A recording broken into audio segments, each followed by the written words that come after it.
Thank you so much for coming to this December TREET seminar, and it is really a treat, with Barbara Gage, Managing Director of the Engelberg Center for Healthcare Reform at the Brookings Institution. We're so honored to have you here with us. We feel very important, very, very fortunate, and really this is an unprecedented turnout. As many of you know, the TREET seminar series is an integral part of the Training and Rehabilitation, Efficacy and Effectiveness Trials T32 postdoctoral training program, which is funded by the National Institutes of Health. Today, this training program is co-sponsored by the Division of Occupational Science and Occupational Therapy and the Division of Biokinesiology and Physical Therapy. And it's really designed especially for our postdoctoral fellows who are here. But of course, we want everybody to be able to partake, and so we've been building a community through this program. Today, Dr. Treaty Melanson and Dr. Natalie Leland, they're faculty members in the Division of Occupational Science and Occupational Therapy, will first provide a brief overview of rehabilitation health sciences research. And then Dr. Gage will present to us her work with the Medicare post-acute payment reform demonstration and standardized care item set. Thank you all once again for being here, and now let's welcome Dr. Melanson and Dr. Leland. Thank you.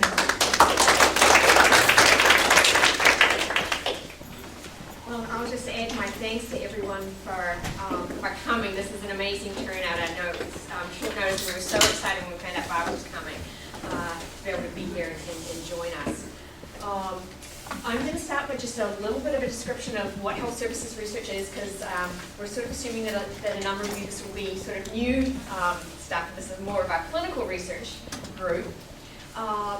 And then Natalie and I will show you just a little snippet of some of the kinds of health services research that we're doing, and then Barbara will do our presentation on work that has been sort of really, it's going to become sort of the standard of post-acute care rehabilitation research. So, what is health services research? It's actually, there are lots of definitions. If you go out there and Google it, there are as many definitions of health services research just about as there are people, and it feels like it's sort of also been changing over time as the discipline itself sort of develops and grows and matures. But wanted to show you this one from the Agency for Healthcare Research and Quality, which is the division of NIH that really funds a lot of health services research. Health services research examines how people get access to health care, how much that care costs, and what happens to patients as a result of that care. So who gets it, how much does it cost to get it to them, and what happens to them if they get it or if they don't get it. The purpose of it is to identify the most effective ways to organize, manage, finance, and deliver high-quality health care, reduce medical errors, and improve patient safety.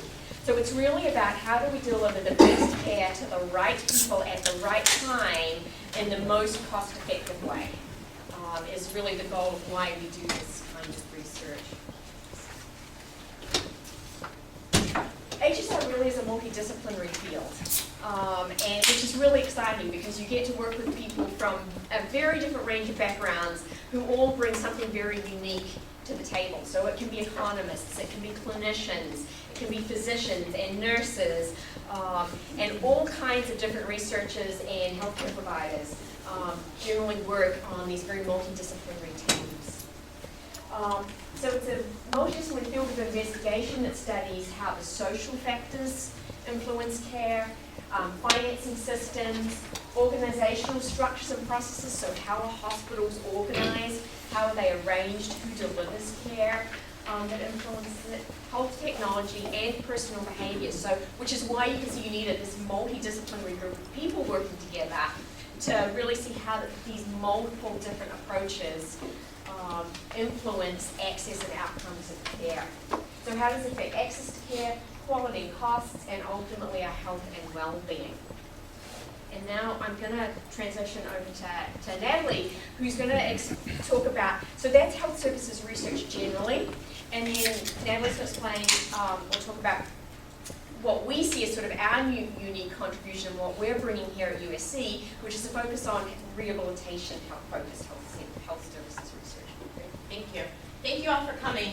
We're really excited to have such great attendance. This is something Peter and I really care a lot about. So just to give you a little bit of a perspective on how we see rehabilitation health services research fitting into that larger health services research umbrella, we still see that Rehab HSR examines the organization, the delivery, and the finance, but of rehab services specifically. We look at from the perspective of the patient with disabilities, their caregivers, providers, program administrators, and payers. We want to look at improving the quality, the effectiveness, and the cost of rehab services. We want to focus on systems and population-based rehab outcomes, and then translating research into the best practice. So what do we see as the objectives? We see the objective of rehab health services research being to improve clinical decision-making, advance rehabilitation care, better inform patients, evaluate healthcare system changes, and guide policy making. So when we think about health services research, and specifically rehabilitation health services research, we see it as this kind of multi-spoke perspective. There's lots of things that we envision looking at in terms of rehabilitation. Quality improvement, rehabilitation outcomes, comparative effectiveness, service utilization, healthcare spending and finance, geographic variation in patient outcomes and utilization, access, structure. What does the structure of rehabilitation look like? And how does that vary even across the country in terms of the organization, supply, and access to rehabilitation, and an organizational framework? What does a facility providing rehab look like, and how do those differ? Outcomes measurement, one of Trudy's expertise, looking at methodology, and how do we measure the outcomes that we care about.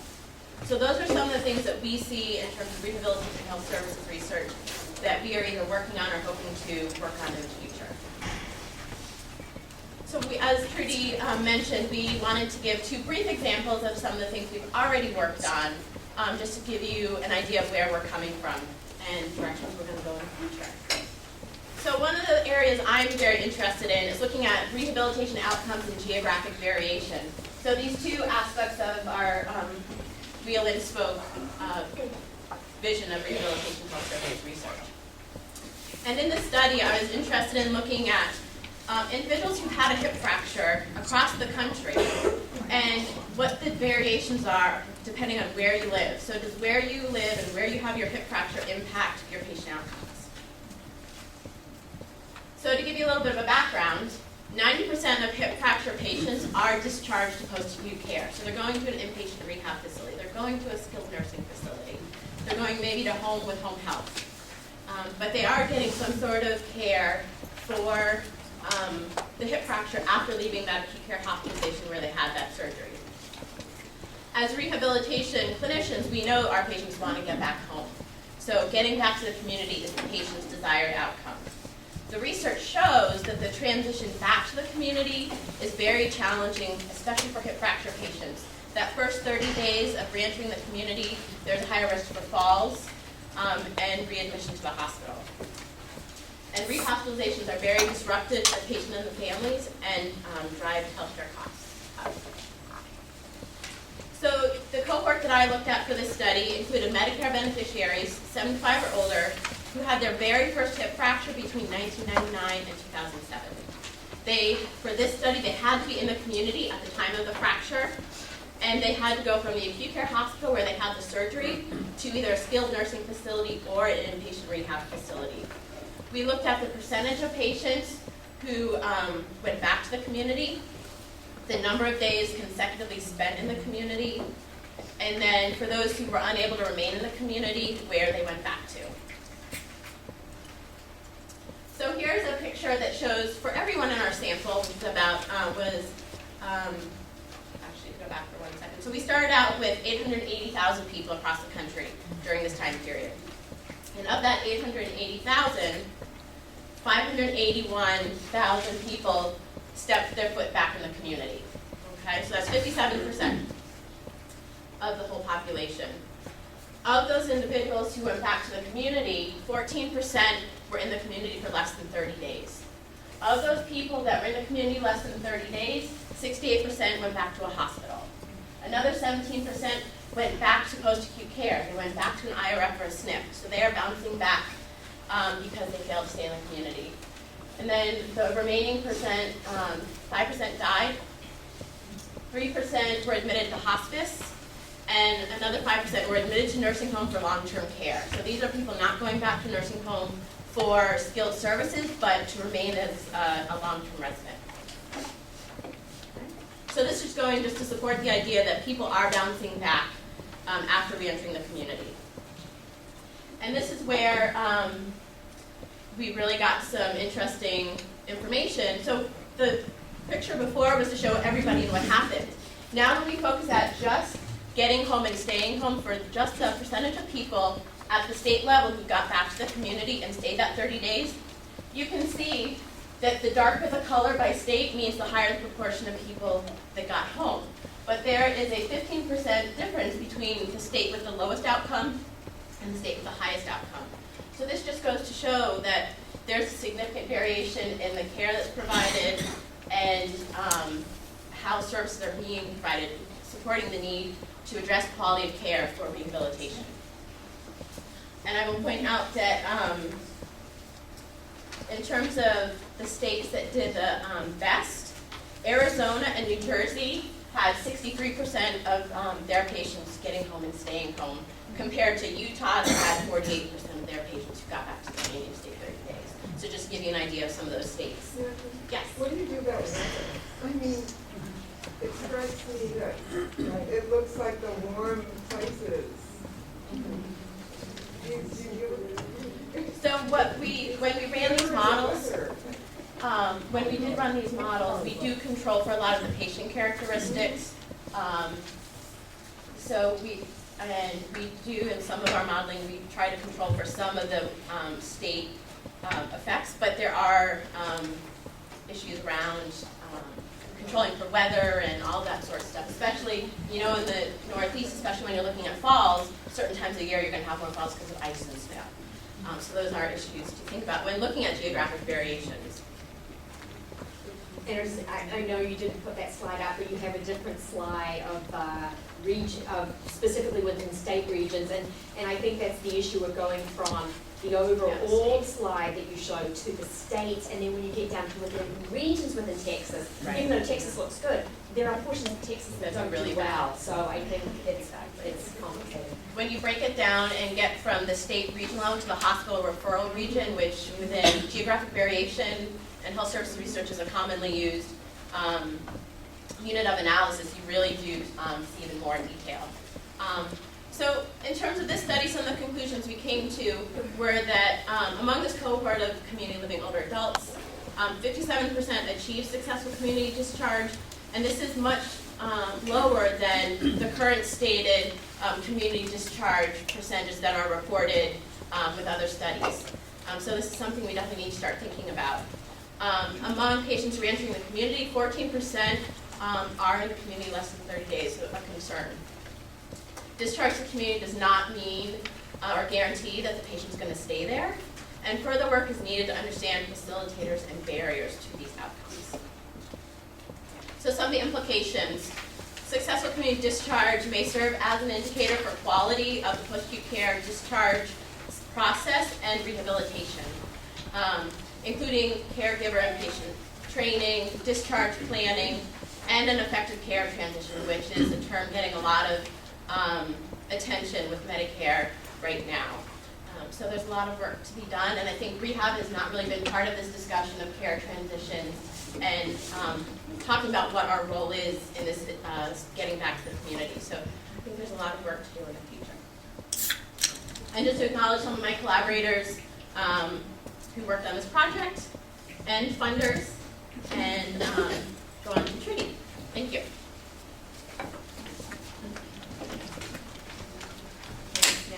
So we wanted to contrast that study, which was a large national database, secondary analysis of a large national database, with health services research that is primary data collection on a much smaller data set. This was part of a project that was really about acquainting instruments across post-acute care. So in post-acute care rehabilitation, the different rehabilitation settings have different outcomes instruments that they use. And that was really the primary goal of this data collection process.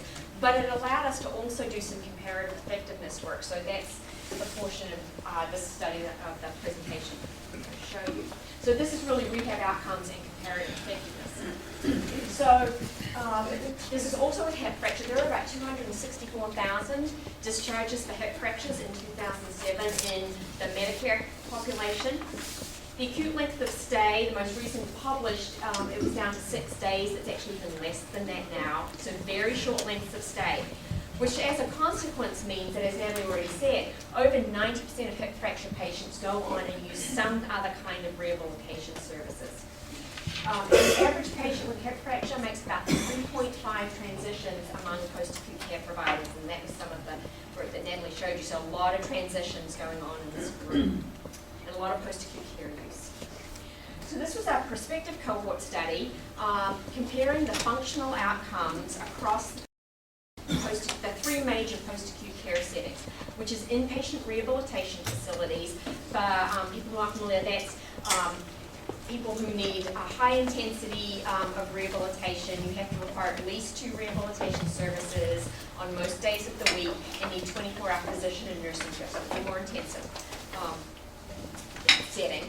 Skilled nursing facilities, which also provide rehabilitation services, multidisciplinary rehabilitation services, but at much less intensity, and there's not always a 24-hour physician on staff. And home health agencies, which is obviously rehabilitation in the community. So this was a study. We recruited 206 patients, 189 were eligible, and we had 181 complete discharge records. Because of some policy issues that were going on at the time that we did the study that I'm not going to get into, but for those who are aware, it's the 75% rule, now the 60% rule, meant getting some of these patients was quite difficult. And so we did change our eligibility criteria for home health patients to allow some of them to have received prior post-acute care. That was not our original intent, but we needed to do that for recruitment. We used IRFPI, which is one of the assessment tools. We actually were lucky enough to have it on all patients in all settings. So that's the assessment tool we were using. We also had demographics, medical severity, and therapy minutes data. So this is the raw unadjusted outcomes for self-care and mobility across the settings. So this is self-care admission, skilled nursing, inpatient rehab, and home health. And these are their discharge. The dots are the mean values, and the bars are the medians. You can see that IRF and SNF patients for both mobility and self-care look pretty similar at admission. And by discharge, we've sort of got some similarities. So home health patients are always healthier or more functionally able. How much difference is there really across this? So this is completely unadjusted, just the raw scores. This is the therapy and length of stay information. So in the skilled nursing facilities, the patients stay on average 24 days. In inpatient rehab, they stay 15 days, and in home health, they stay about 28 days, so different lengths of stay. The OT and PT, in IRFs and SNFs, they get OT and PT pretty much all the days they're in care. In home health, you can see very few of the days do they get rehab services. And for the OTs in the room, I know there's a lot of us, 2 days, and this was actually only about 50% of the home health patients got any OT at all. This is the therapy minutes, so you can see in IRFs and SNFs, the PT and OT are about the same total minutes across the 2 disciplines and across the 2 settings. In home health, you can see it's very different, almost no occupational therapy minutes, more physical therapy minutes, but again, not for about the So the minute data was acquired using billing? no, we pulled it directly from the charts. Actually, we pulled it from charts, which still has its issues. Yeah. But we felt it was slightly more accurate than pulling it from the medical records. What you will notice is obviously the same minutes, but different lengths of stay between IRFs and SIFs. So this reflects the different intensity across of rehabilitation across those settings. So then we wanted to look at explaining any differences in settings in terms of functional status. So this, we did a stepwise regression, adding in demographics, patient function severity, utilization, and then this last one, which is whether you add length of stay into this equation or not. And what we're looking to see is once we control for any differences in patient age, functional status of admission, so we know those patients were healthy or more functional at admission, for any other severity or comorbidity issues going on, is there any advantage to one setting over another? For mobility, what we see is that there's really no difference, no advantage once you control for how sick the patients are. There's really no difference. For self-care, it's a different story. That there's a slight about, this is all in comparison to skilled nursing facilities. So there is a slight advantage for skilled nursing facilities around self-care and a real advantage in comparison, but there's a real disadvantage in home health around home health care. The question is whether you add in length of stay. Because length of stay, as we saw in the previous one, is really what distinguishes the settings. So if I put it in the model, I'm really controlling for one of the things that distinguishes the settings to begin with. So there are lots of methodological debates in health services research about whether when you're doing comparative effectiveness research, you put in variables that are essentially explaining the difference between your settings in the first place. What's really interesting is when you put in length of stay, it doesn't make any difference for mobility, but it does make a difference for self-care. And what remains is that disadvantage for home health around self-care, which I think is really interesting given that they didn't get any occupational therapy.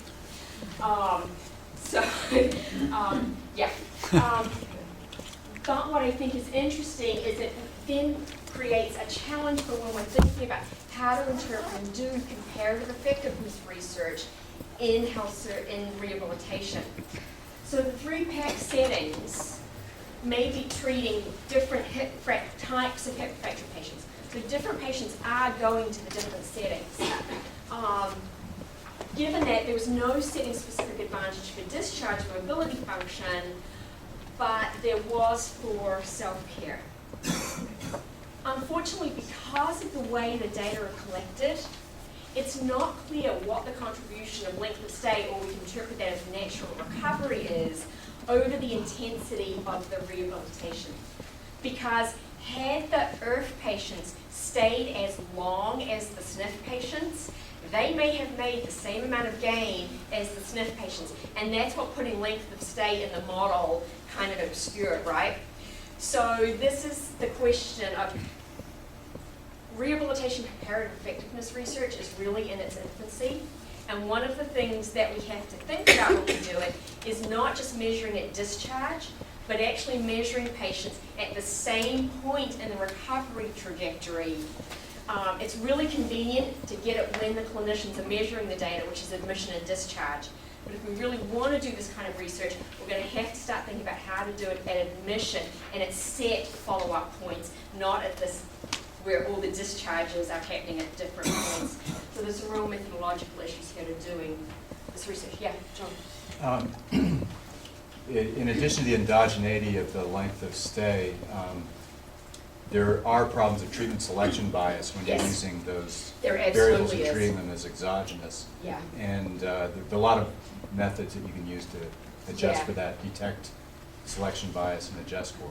Yeah, and Melinda Buxbaum has tried to do some of that work. Unfortunately, the challenge with doing that is that one of the variables that you need is function, and until very recently we haven't had a single measure of function to take care of that. And so her work has also really tried to look at that, but they didn't have function included in it. So that's sort of been a challenge, but it's a remaining problem that MedPAC has pointed out in their reports, is this selection bias that we have inherent. I mean, you can also use instrumental variables to take care of unobserved confounders. Yeah, which is some of what she was trying to do. So yeah, there is absolutely that issue too. These are some of the collaborators from RAC and our funding through NIDRR. We wanted to just put up our mission statement. So we're trying to get together a centre for rehabilitation, or a core for rehabilitation health services research that would improve the health and enhance the quality of care for older persons, persons with disabilities, and those with chronic conditions by fostering research that informs clinical practice, service delivery, and healthcare policy. So, big goal, but that's what we're trying to do. Now I would like to introduce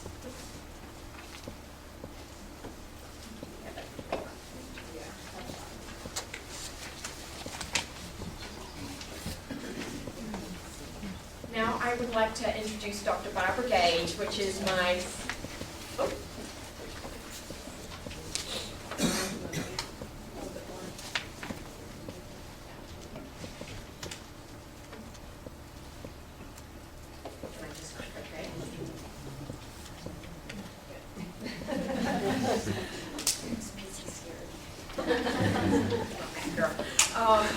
so it's my sincere pleasure to introduce Dr. Barbara Gage, who has been doing post-acute care rehabilitation research for almost 20 years, is really an icon in this field. I remember reading Barbara's work really with the first original, it was so exciting to see someone doing research on rehabilitation. And then to finally get to meet with her and actually work with her has just been a huge thrill. Barbara started out at doing work at the Prospective Payment Commission, which is now the Medicare Payment Advisory Commission. She then moved later on to the Urban Institute. Had spent a long time spent a number of years at Health Economics Research that became RTI International, and is now at Brookings Institute. Barbara has just had a long-standing commitment to post-acute care and rehabilitation research over the years. And it's just a huge pleasure for us to have her, because she really is probably the leading expert in the nation at this time on post-acute care rehabilitation research, and it's just a thrill to have her. Thank you.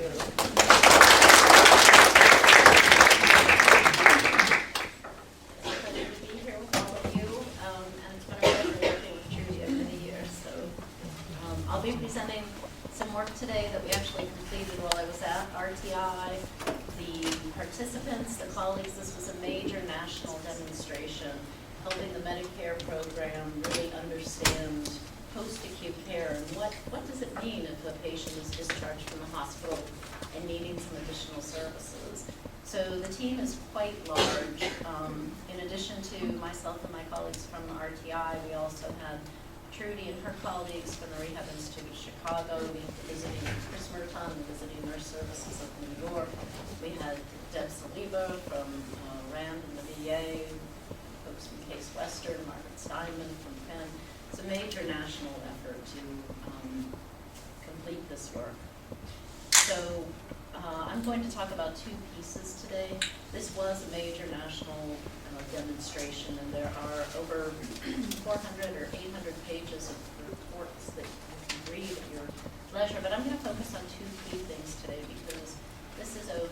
So first of all, we needed to standardize the language used to assess a patient, to understand how complex they were. We'll really study what types of services they were getting and what the outcomes were.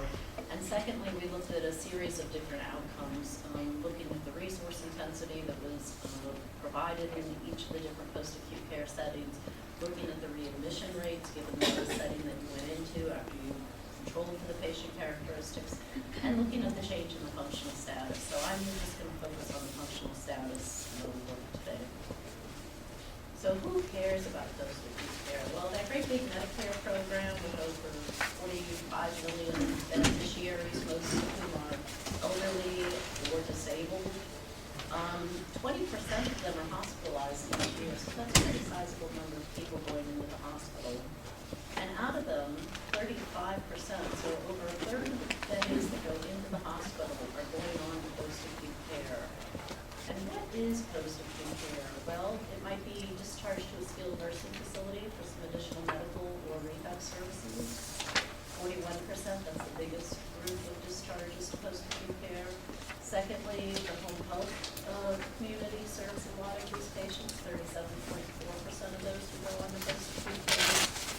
10% go to inpatient rehab hospitals following hospital discharge.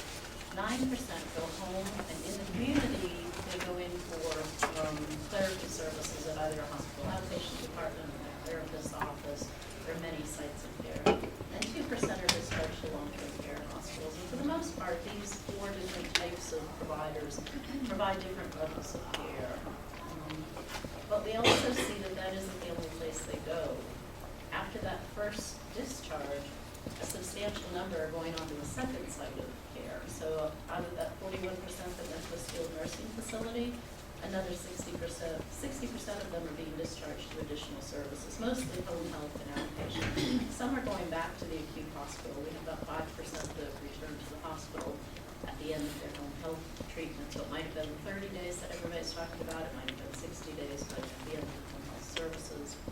The rehab patients, even though it's only 10%, the types of cases that go into a rehab hospital are typically different than those that go to a skilled nursing facility in general. But there is this group in the middle that could go either way, and some of the reasons that this demonstration was established, just to understand, are there differences in those cases? And if not, are there differences in the outcomes, depending on whether they went to a rehab hospital or a skilled nursing facility? So this slide just gives you a feel for, out of that 40% that went to a skilled nursing facility, 70% went from the acute hospital to the skilled nursing facility and no subsequent services. Another 7% went from the acute to skilled to home health. And we can go on down the line. You have almost 3% who went acute, skilled nursing facility, acute, skilled nursing facility. So the Medicare population can be pretty complicated. With that in mind, Congress created the Centers for Medicare and Medicaid Services, the Medicare program agency, to establish a post-acute care payment reform demonstration that could look at the costs and the outcomes across the different settings. To do that, they needed to have a standardized assessment tool. And this work that I'm about to present on was built a standardized assessment tool from the existing tools and collected data across the country. We had over 200 providers participate. In the first phase, we went to places within a 2-hour radius of these different locations. So while they look like they are urban centers, this 2-hour radius included some pretty rural areas in some of the settings. In the second phase, we added some additional markets to pick up more of the chronically critically ill population. They represent fewer of the cases, but they are more complicated and their outcomes are more of a study. So geographically, I think the map is much easier. Okay. So it looks like there's a bit of a block where we missed people, but there aren't a lot of people where we missed. So we did pretty well at targeting the nation. And the sites were selected recognizing some of the issues that Natalie was talking about. There are differences by geography in the practice patterns and whether they're going to discharge to a home health agency and have OT, or whether they're going to a rehab hospital and they're having the OT as part of that interim work. We also picked sites that varied in terms of what types of services were available. So some of the markets, everybody had a SNF and a home health agency, many of them, but not everybody had a rehab hospital available, not everybody had a long-term care hospital. And in answering these questions, you really want to be able to say, this patient looks just like this patient, but this area didn't have a rehab hospital. We also picked providers that varied in terms of their characteristics, because resources really vary depending upon the size of the organization, depending upon whether the post-acute care provider was affiliated with the hospital. In other words, was it a unit on a larger hospital floor and they could shift some of the costs around, and also whether they were chain-based providers or independents. And that really, if you look at some of the work, particularly on nursing homes, you see some of the differences between the chain-based organizations and the independents. We collected 2 types of data. One is the standardized assessment data, the CARE tool, which you'll be hearing more about as things progressed, it was the effort to standardize how you measure the different characteristics of the patient, the different case mix characteristics. How do you measure their medical complexity, their functional complexity, their cognitive complexity? But we also wanted to understand whether different levels of resources were provided to patients who otherwise looked similar if they went into a skilled nursing facility rather than a rehab hospital, or went home with home health care rather than a skilled nursing facility. And so we did major staff time studies in each of these providers for limited periods within the effort in order to identify the types of clinicians that were involved with the patients, the time that the different types of clinicians were involved with the patients, and the mix. So we then linked that data to the Medicare administrative and claims data. What it gave us was a snapshot of people in settings. And that's an important thing if you're thinking about health services research. Is this a longitudinal study of one person across time, or is it a point-in-time estimate from that you can draw conclusions? So here patients were followed over the course of their treatment through claims. When I put up those earlier slides, we could tell where they'd been from their claims, but the care data was based on the setting in which they were in. We ended up with over 53,000 assessments, so you needed a large enough sample to be able to answer a lot of these questions. And we had a sizable number from the home health agencies, 11,000 across the country, nearly 12,000 skilled nursing facilities, 14,000 rehab hospitals, and 8,500 LTECs. We oversampled the rehabs and the LTECs because of the volume differences there. And we had 7,000 acute care hospitals. As I mentioned, this was a major, major effort with a lot of parties. In order to standardize the assessment data, the office at CMS that manages tell me if this is a foreign term, MDS, OASIS, or thank you. The offices that develop those instruments is the office that sponsored the standardization work. So the Office of Clinical Standards and Quality contracted with us, and Trudy and her team at the Rehab Institute of Chicago, and as I mentioned, our other colleagues from the VNA, Penn, Rand, Case Western, as well as a lot of input through the pilot test. And here is the basic issue. When you go into practice in the different settings, each of the hospitals are using their own intake forms, and they might have the same items as other hospitals in the area, but most don't. So we had input from the AHA in terms of looking at this standardized approach. The long-term care hospitals, they don't have standardized tools either. They might if they're part of one of the two big chains, but the rest of them use the items that they deem most appropriate. The other three settings each have federally mandated tools. So the rehab hospitals have to submit RFI data to CMS, but skilled nursing facilities have to submit the MDS, and home health agencies have to submit the OASIS. But even though all three of those are federally mandated, the items that they use to measure a concept are not the same. So as we looked across the three existing federally required tools, and we looked across, we actually had the LTECs and the acute hospitals submit their assessment forms to us so that we could have a discussion with our clinical groups as to what items should be used and what made the most sense. They were each, they had similar domains, so they were all collecting information on the medical complexity, the motor functional status, the cognitive status, the social support, and environmental factors. But as I mentioned, the exact items differed, and the rating scales differed, and the look-back period differed. So if you were in a rehab hospital and you were tracking what that patient looked like at admission, you were looking at their first 3 days in the stay.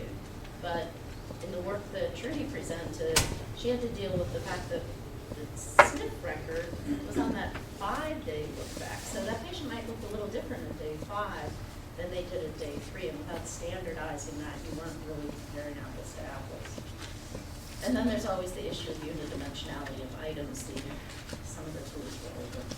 So this slide just kind of summarizes some of the differences just in measuring function. How many items are used to measure motor? well. You have 18 in the IRFI, you have 11 in the MDS, 8 in the OASIS, depending on which ones we use. We have 17 to 25 in the care. The rating scales differ in terms of the 7-code BIM. The MDS has 2 different types of codes, the degree of support that the person needs as well as their abilities. OASIS varies by item. So here you are trying to measure that patient's functional ability and trying to track them from one setting to another to see if they've improved, and it just, the language doesn't work. This just shows the differences in the scale, so that even if you flip the scales so that the highest number was always the most independent, you had to figure out what to do in the middle. Is a 7 equal to a 4, etc. It's pretty complicated, and Trudy and her team actually led the work on the Roche analysis, where we were trying to move from an ordinal scale into an interval scale and create a ruler that would help us understand the differences in change from a person who moves from a 2 to a 3 on this scale. What does it mean equivalent to another scale? The definitions of the scales also differed. So even though the numbers look similar, on the care, this was moving to a much broader set of definitions rather than thinking about whether this patient is 25% able, 30% able, 20% able. You're now thinking about more than half needing assistance. They can do more than half themselves. If they need help with more than half, can they do any of it by themselves? So really getting at that very impaired population in the long-term care hospital. If they can do more than half, can you set them up and walk away, or do you need to stay and supervise? It's kind of a more consistent approach with practice patterns. So, the items, how are they selected? If you're going to standardize across all the settings, you needed a lot of consensus building, and we brought in all of the different clinical communities from across the hospitals and the 4 post-acute care settings. We had open door forums, technical expert panels. Some of them were methodological panels, some of them were content panels. We did some pilot tests, and most importantly, we did reliability tests, because you can pick up an item and apply it to a population on which it wasn't developed. But if you're going to use it for payment purposes or for monitoring quality or outcomes, you want to make sure it works the same way. So what was in the care items? We had a set of 4 items, just like any of, those are the basic domains you saw earlier, and then supplemental items. If a patient had a condition, let's talk about how to measure that in a standard way. So there were a set of standard items. An issue as simple as pressure ulcers. I am not a clinician, and I was stunned that such a basic issue as pressure ulcers did not have a consistent measurement approach.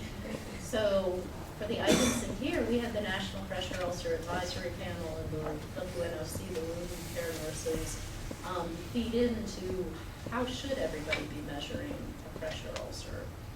And that was true of each of the different areas. We brought the experts from the different communities to speak to their issues and to put on their hats. I think one of the most important things about the teams was having representatives from each of the different clinical communities. So Trudy was representing the OTs, we had rehab nurses, we had regular nurses, clinical nurses, PTs, physiatrists, the whole range of clinicians that work with the patients, as well as people representing the different levels. So an OT who worked in an acute hospital might address a patient differently, or think of a patient differently than one in a rehab hospital. And everybody sat with their respective hats and talked through the issues that came up. So we tested these items in each of the 5 settings. We asked the assessors, the people who did the assessment on the patient, to be consistent with their current practices in their setting. So we didn't require that the OTs did one set and PTs did another set of items, et cetera. We said, how do you practice right now in your nursing facility, in your rehab hospital? And then they each submitted the data electronically by coordinator.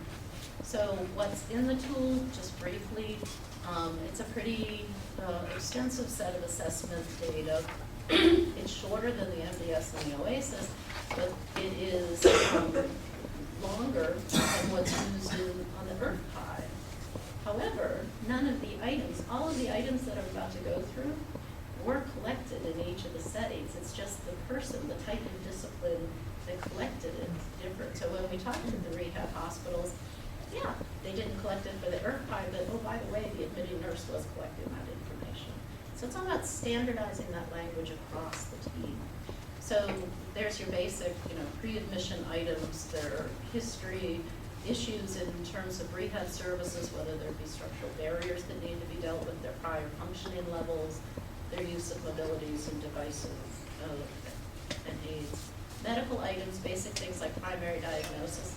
Primary diagnosis, everybody uses an ICD-9 code except the skilled nursing facilities who have a checkoff of a big aggregation, poorly defined. So, simple things about standardizing language. Major treatments like ventilators, hemodialysis, things like that, medications, documentation of allergies, skin integrity, the whole pressure ulcer section, physiologic factors, some of the lab results. In the self-report items, we had some cognitive items on mental status, mood, depression, behavioral symptoms, pain, communication. Communication. The speech pathology community is not as advanced, I'd say, as yourselves and the PTs in terms of thinking about how do you measure. There's less consensus, and so in turning to that community, there was a real debate about which items should go in. And then when you add the OTs on top of it, who you also deal with some of the communication issues, we had some very interesting discussions. And in fact, we ended up with like 2 items on the care because we couldn't come up with consensus. So it's one of the areas where much more work is needed. Impairments, these are your basic physical impairments. Function items, the core and the supplemental. We had items on self-care, your basic ADLs, but we did break out upper and lower body dressing, and mobility, the range of mobility that would be found across the settings. There are differences in these items, though. When you talk about toilet transfer, that looks like the same label that you have on the IRF, you have it on the NDS, you have it on the OASIS, but whether you're just talking about the transfer or whether you're talking about some of the movement associated with it differs. And so this was creating a unidimensional measure. And Dr. Mallinson had a great deal to do with those and the other items. Self-care and mobility, so these are supplemental items that you may not need on everybody. First you needed the basic core items, hands down, but the supplemental items, generally if someone was using post-acute care, you also needed to understand these other items and the IADLs. Social and environmental items, these are your basic social support. Usually the case manager is collecting this information. Who are they living with prior? Who will they be living with after discharge? What type of caregiver, what type of relationship is there, how much assistance is needed, the type of assistance needed, and the caregiver ability. And this was rather important because as you think about the rehab world and your role of educating the caregiver in order to have a good outcome, there was real variability in how involved that caregiver was and how ready they were when the patient was being discharged. We also collected some additional information on discharge options, whether the team, what sites, what level of care did the clinical team think this patient should go to at discharge? And did they run into supply side issues? Were there no beds available?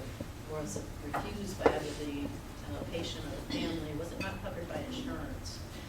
And then where did they end up going? And then lastly, some information on discharge delays, because this is one of the factors that might really affect whether that patient goes to a SNF or from birth. If there was no bed available at one setting and they qualified for both, they're probably going to the other, although they qualified for both, and whether the outcome differs is unknown. So did these work in all settings? Yes, we did 2 different types of reliability tests. The first was a traditional inter-rater reliability test where we paired staff per patient. So 2 of the same types of discipline were assessing the patient at the same time. They were sharing the different roles. It was all pretty set. They were trained on how to do each of the pieces. We had 455 paired assessments, And as I mentioned, we predetermined the assessment roles, whether it was direct observation or interview, who was going to provide the support, et cetera. We only tested the subjective items to keep it manageable. So it didn't make sense to test items like medical diagnosis, but things that were subjective. And the results, we had substantial agreement.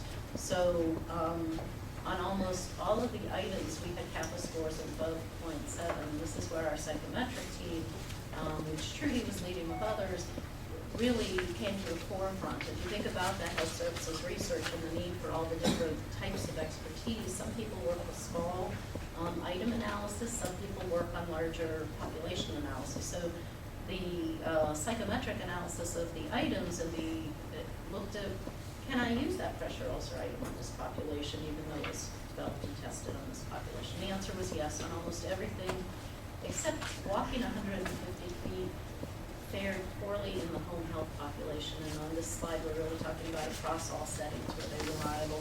You had testing effects in the home health setting for walking that distance because everybody didn't have What was the pressure? What was it? It's actually a range. It's actually, it looks a lot like the new PAC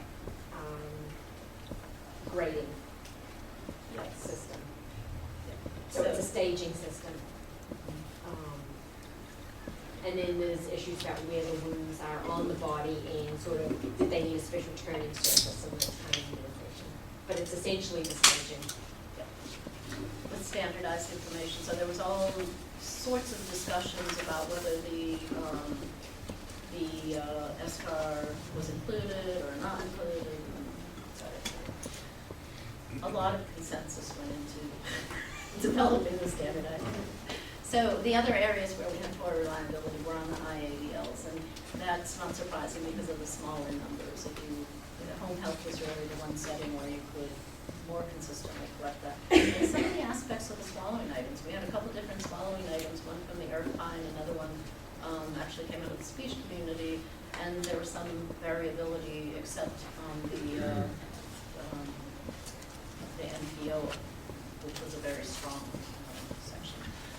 The second type of test that we did answered the question of, if I'm an OT in a hospital and you're an OT in a skilled nursing facility, are we going to code this the same way? Or if I'm an OT and you're a nurse, are we going to code this the same way? So the Rehab Institute of Chicago developed 9 different video patients for us where we had them vary in terms of their medical complexity, their cognitive complexity, and their functional complexity. And we tested, we had the clinical staff, a whole range of clinical staff in the 5 different levels of care, code the patients to look at the reliability across clinical disciplines and across settings. And again, here we calculated the direct agreement with each other and the direct agreement with the project team clinical. We consider that the gold standard of the clinical team. And not only does it get at reliability, but a very important issue came up, which I'm sure isn't news to you, is the importance of training. Because the items can all be standardized, they can be reliable, but if you don't have good training of the people that are using them, you're going to have poor reliability. So we did find consistency within disciplines as expected. We found variation between the different disciplines, and the extent to which that occurred varied by item. But the big take-home was, how well do these items predict? We know that they're reliable now. Are they actually useful in predicting things? So this slide is out of one of our analyses of resource intensity, where we were asking, suppose I just predicted resource intensity and control per setting. I have an indicator for an LTEC, an indicator for home health percent. If I did that alone, I could explain almost half the variation, 44% across all of the post-acute settings, or in some of the models we broke home health out from the inpatient because there's such a different level of intensity. But when we used only the care items, just the patient characteristics, the explanatory power went up in the routine care and the nursing care, to 68% across all PAC and almost 75% from the inpatient and the home health settings, which is pretty impressive. When we added the setting indicator back in, it just moved it up a couple points. So that answers the question in public policy of, can we use patient characteristics to explain need and costs and benefits? And the answer is yes. We didn't do as well in the therapy predictions. Instead of getting up to 45% with the setting only, we got up to 25%. And that's actually pretty good. When they set the hospital case mix groups and the managed care case mix groups, they're hitting 25% and 35% of statutory power. So therapy's in routine was in a really good way. But in some of that, Bob, I think it's because the data would be collected under the current policies where clinicians aren't free to vary the intensity of the therapies by patient need, right? If you're in a rehab hospital, you have to provide 3 hours a day. And if you're in a home health agency, technically you can choose, but there are a lot of rules in home health that mean you get pretty fixed amounts of care. So the data will be collected in a policy environment that kind of limits the amount of variation in rehab services you can provide anyway, so it's not as surprising that you don't get such a good relationship when you're trying to long work. you know, one thing I'm not showing today are the resource intensity models, which go a long way towards explaining the types of factors that are associated with those different levels of intensity and are quite interesting. I will put up the URL at the end so you can download and read yourself, but I thought you'd be more interested in the functional change measures. So, with that said, this last part of the presentation is looking at the functional change analyses. These are the 3 key questions that we looked at in the demo, but as I said, I'm focusing on functional change today. So, functional status, with the dependent variable being change in function associated with being in a long-term care hospital or a rehab hospital or a SNF or a home health agency, and identifying the associated factors that vary with that. So the care tool included 9 self-care items, 16 mobility items, and 10 IADL items. To measure, this is a clinician report, so the clinician is doing the assessment of the patient, and I talked earlier about the items and the scale that was used. The function data was collected at both admission and discharge, and from that data, we used the royalty, because really it was the psychometricians on the team, developed the self-care scales and the mobility scales. So we broke out the overall motor into the self-care and the mobility, and then used Roche analysis to transfer the data from ordinal to integer, so that we're creating a ruler from 0 to 100 in terms of functional level. Did I leave anything out? That's good. Okay. We all have different roles on the project. So the change measures, these are the 8 self-care items. These are the 13 mobility items. This was the rating scale.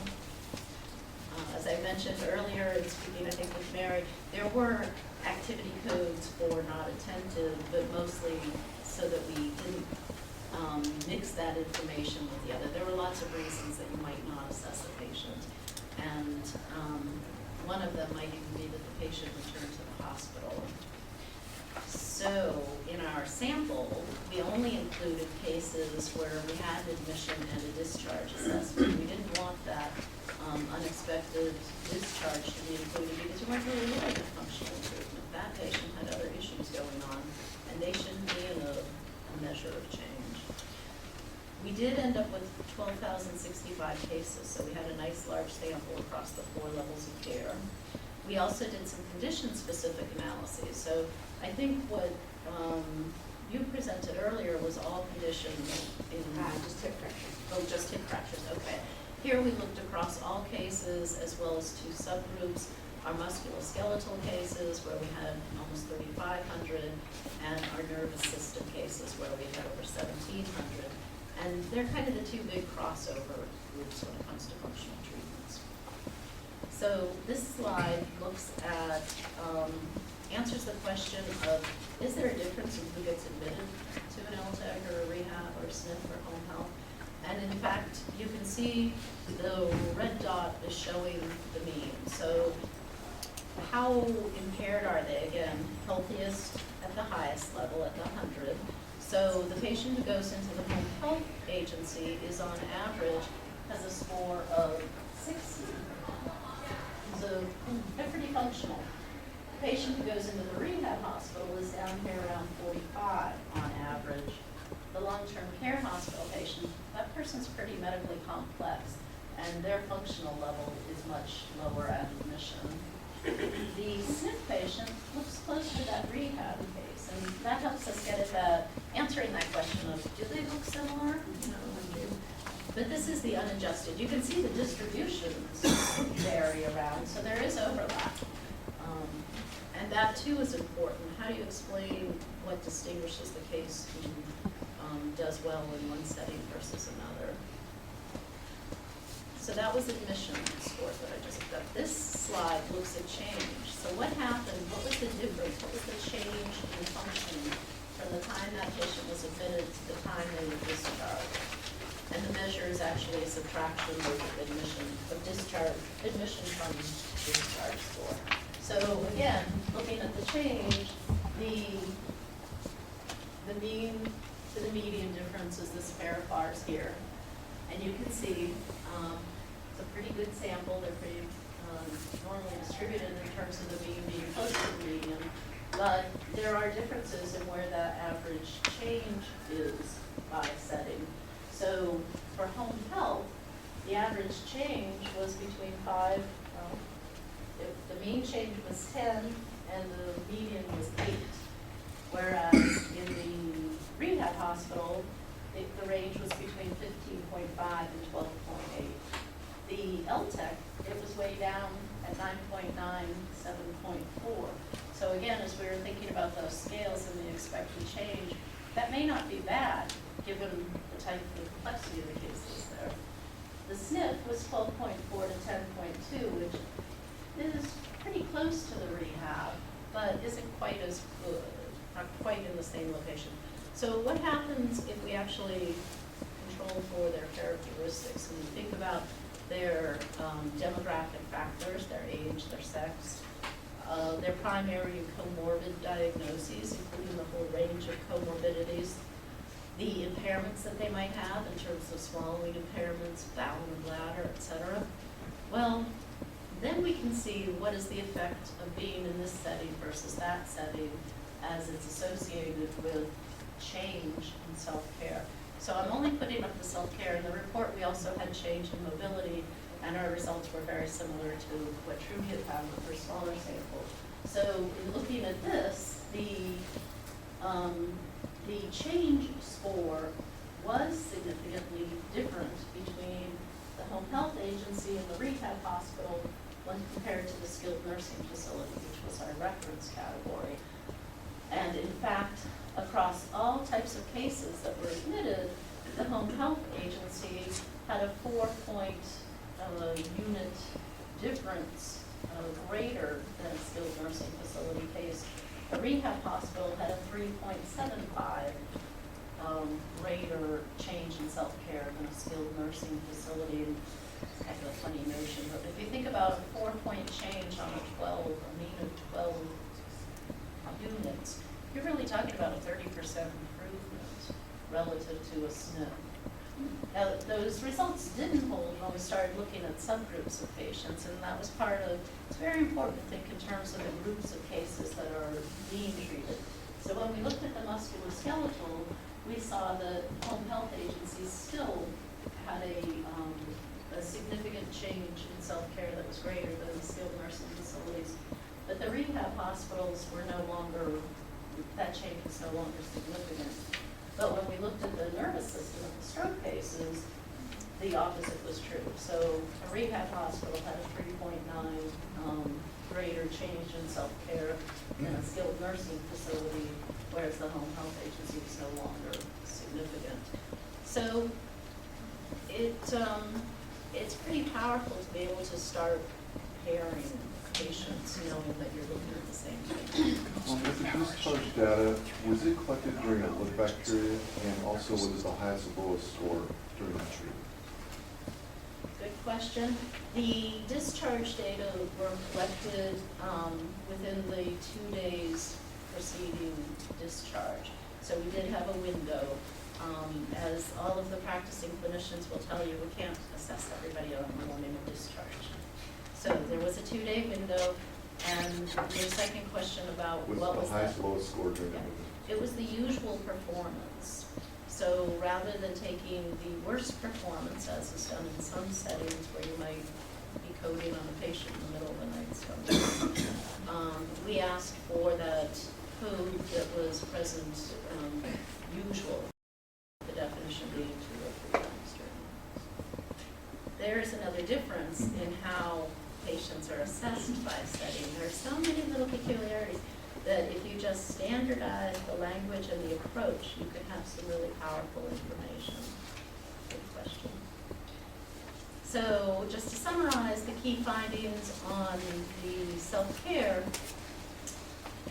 we saw that the LTEC patients were most dependent. We saw that the home health was most independent. And as simple as that is, nobody could prove that empirically before we had standardized information. Across all patients, the mean increase in self-care was 12.4 units. So in that change, you're talking about 30 to 35% change. And that change really varied by condition. No surprise for those of you practicing in the field. So this last slide gives you information in case you want to dive into the many models that we had on resource intensity, readmission, functional change, more information on the reliability. These are on the CMS websites. Can you read the yellow? Can you figure out how to change the color? Okay. I'm actually finding the handout. Okay, great. And that's kind of public policy research, health services research, and motion.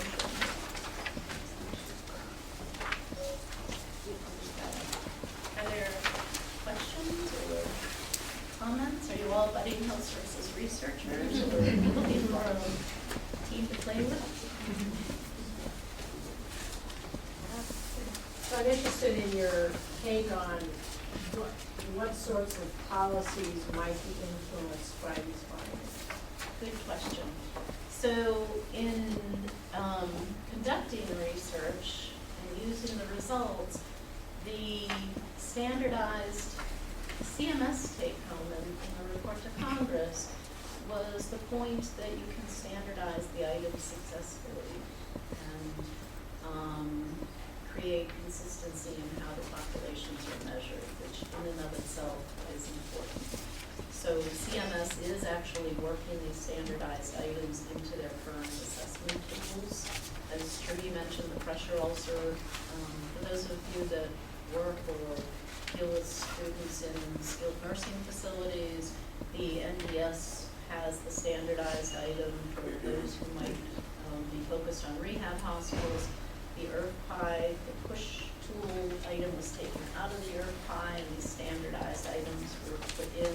This was all done through the Federal Register process, so if you're really interested in public policy, you can monitor what comes out in the Federal Register because CMS is always advertising changes. They have to put things out for public comment. It's kind of fun to submit a comment. You don't have to be anybody big and famous to submit a comment to CMS on what you think. And in fact, I think one of the biggest contributions of this project was in working with so many providers across the country and then our team speaking at so many different association meetings that we really had input from the different clinical communities on the items and whether they actually made sense with the populations that we're working with. That's important feasibility. Was there a reason the outpatient was not included, and also will this have some impact with the, starting in January, the functional limitation things going on with CMS and needing to record that in outpatient? Why would they not use that tool and not saying that at all? In fact, they are developing another project that we have underway is specifically focusing on patients receiving therapy under Part B. So it is all of the ambulatory settings as well as some of the nursing facility long-term care residents and we're in the midst of testing the care items on those populations. We've added in some additional self-report items because that population is healthier, you can change the methodology. And we are just in the midst of testing the impact, the impact of using a self-report item versus a clinician-assessed item. So it's a good question. At the start of the project, they opted to just focus on the 4 at first. Yes? 2 questions. So the first is the fact that I'm interested on your slide on page 21, which is labeled unadjusted self-care admission by provider type. And I was wondering if you have done any analysis between differences of admission criteria for SNF or rehab. The second question is, how about cost? Because SNF is so similar to rehab. If I'm a CMS provider, then I want to make sure my money is worth the results. I wanted to know which one is more cost effective. So do you have any financial analysis? We do. There are 3 chapters in the report that deal with the issue of resource intensity, where we took the staff time study data, examined the differences in the intensity of services, intensity being defined as a wage-weighted time measure to be able to say that if you're in a rehab hospital, you have the equivalent wage of 4 licensed OTs plus 2 OT aides as a set of units of intensity, whereas in a SNF, you may have a different mix of licensed and unlicensed professionals and using their wage weights to reflect intensity. We looked at all of these factors together are quite important because the costs may be very different, the resources that go into the patient may be very different, and the outcomes may be different. And by definition of the Social Security Act, CMS has to ensure that beneficiaries are provided services in the most cost-effective setting. So there's a lot of debate and concern within the provider communities about whether they would just dictate that you shouldn't have stroke patients in a rehab hospital, they all belong in a SNF. But we couldn't understand whether the outcomes differed. And that was part of the importance of when you see a difference in the stroke in terms of their self-care ability at discharge or a case in the rehab versus a case in the SNF, all else controlled for their age, their comorbidity. That's a pretty powerful answer to that question. I think one of the things that CMS said repeatedly is they don't tell clinicians where a patient belongs, but they do set rates, and understanding the differences in the intensity and the importance of those differences is an important public policy question. How about the admission criteria for comparison for a patient go to rehab versus SNF? Is it possible that those people go to SNF who are much more severely I controlled for that in the model in terms of their admission. No, that's okay. Have you correlated the final estimates that back to the question of further referrals for post-acute care? We have been doing a lot of work on readmissions. Some of my work, the earlier studies that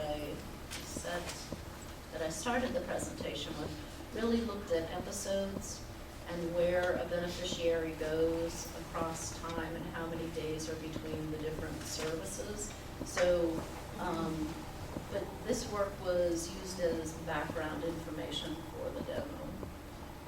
It's an important issue, and particularly as the policy discussions turn to readmissions and changes in the payments for all the different parties, given the readmission rates or the expected readmission rates for the different types of cases, it will continue to be more important. One of the things that we're doing at Brookings in the Engelberg Center for Healthcare Reform is really thinking about some of these system redesign issues. And everybody cares about blocks in the hospitals, the post-acute is really where it happens. This is where you can prevent readmission. This is where you can make a person mobile enough to not fall, to be safe in the community. So, yes. I was wondering if in your model you looked at home health, whether some of that was in senior retirement communities or assisted living. Is that such a big difference from home? It is, and we started to do a sub-analysis, we had to check off of what the definition of, if you were in the community, were you in an assisted living or in a place that had more than, I don't know, 2 people in it. But there weren't enough cases in our samples, really. Yes? You looked at these, who does better in what setting based on all of their case mix and things, and you've got this chart that also shows it split up by musculoskeletal versus nervous system patients, but have you split that up by other of the patient characteristics, with the goal being to be able to look at a patient and say, you would do better in this type of facility and somebody else would do better in another type of facility? By some of their medical characteristics, like Right. pressure ulcer issues. We have not.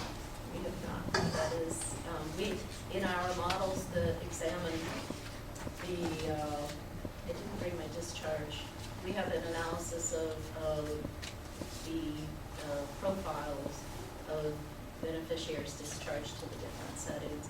And in that analysis, as well as the resource intensity analysis and the functional change analysis, pressure ulcers were a pretty important factor.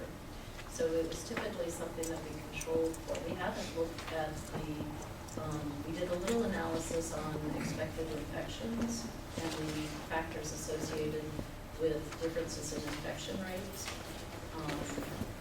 But no, nothing specific to pressure ulcers. That would be an interesting piece to follow up on as well. Yes. How soon do you think CMS will require a standardized assessment across the county?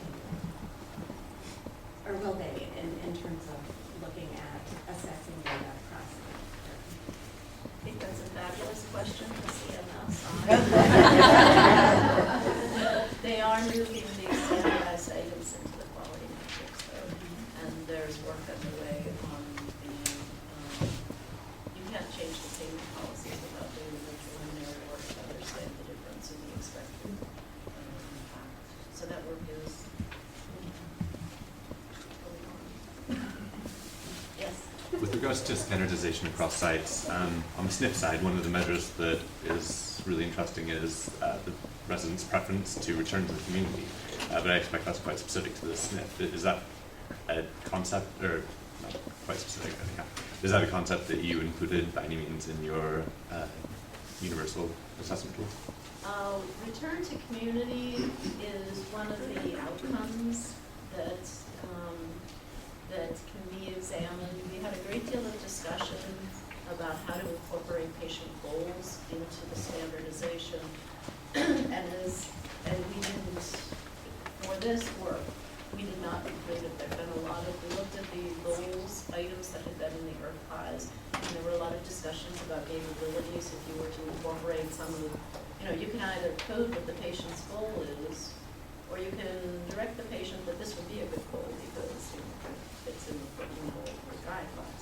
So it's a very gameable issue. In the work that's underway, the Affordable Care Act required CMS to establish quality reporting programs for rehab hospitals, long-term care hospitals, and hospices, in addition to the programs they already have in place for the SNFs and the home health agencies and the hospitals, etc. So as part of that work, there is work taking place to think further about how to incorporate goals, patient goals. It's important.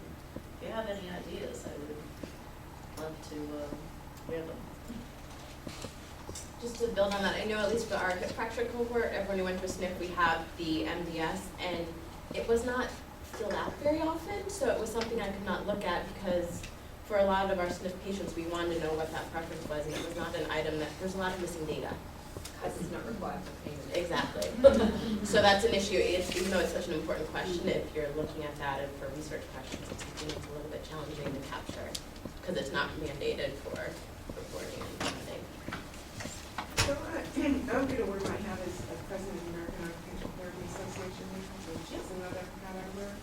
And it's interesting to me that when I'm hearing about reimbursement from Medicare and so on, all I'm hearing about is PT fraud, OT fraud, they're gonna cut this, they're gonna cut that. And yet, you know, you're showing data that, you know, really seems to show that for stroke patients, there, you know, was real advantage to an intensive rehab. So, you know, I'm wondering how that information gets disseminated to the professional associations and into advocacy. It feels like there's so many, you know, I've been hearing comments like, I just spoke at the BNAA about a month ago, and they were interested in some of the results for the same reason. How come we're getting called? Right. So we're in the stage of putting these materials into publication, and are always happy to speak with the associations. I think Trudy's been working with our association. Yeah. And we have other team members working with other associations, and I'm regularly called in, but it takes time for things to work through, and the whole fraud program, which went into place about 5 years ago, or 10 years ago, really they were trying to identify there were a lot of increasing service use, and there wasn't information about what was needed and what wasn't needed. And function is the perfect example. Even in the SNF and home health payment systems, they use the number of visits provided as the measure of intensity needed right now, which is one of the reasons we work so hard on the function items, because they need a measure of patient impairment and change rather than services provided to answer questions like those that the fraud people bring up. And just as an observation from, you know, we went out to a lot of these different facilities and we're training people to use this tool in all these different facilities across the country, which is, for someone like me who came from a rehab background and was going into skilled nursing facilities and home health agencies and looking at these, one of the things that I think I noticed about both the CARE study and my own study was you do tend to get the really good facilities participating. So in some ways it's really nice because what you've got is the creme de la creme of all the facilities.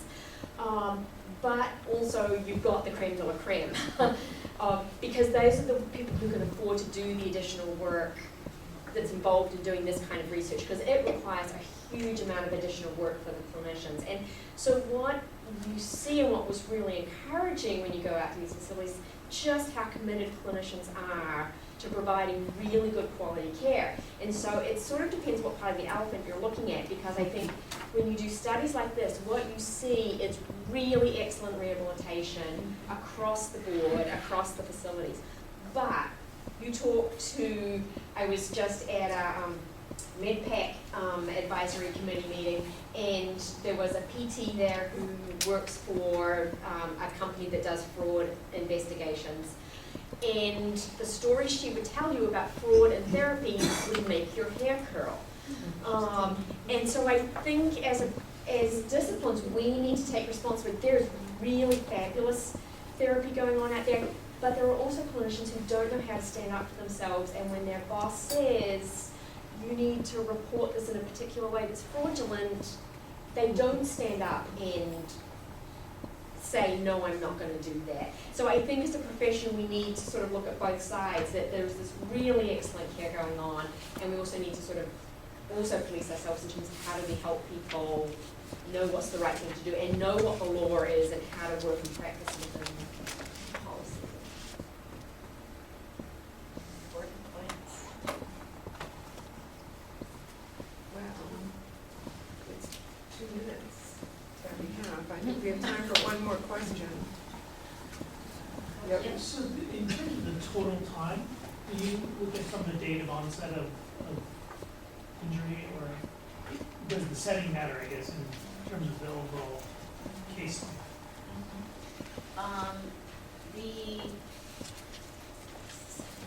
you asking So I in guess terms I'm of an looking at it as, so I have a hip fracture, let's say, today.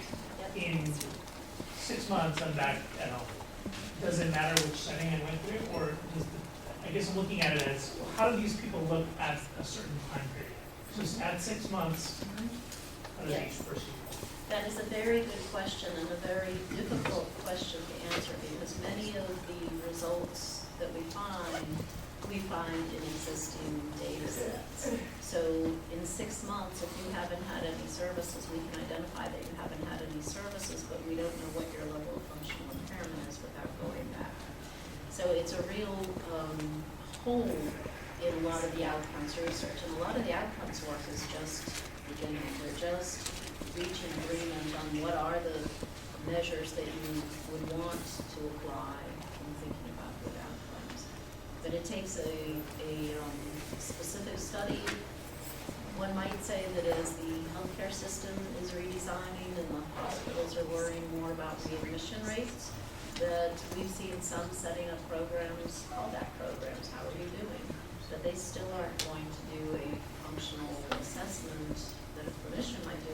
They might do a self-report assessment, but not much of that is in place yet. Thank you.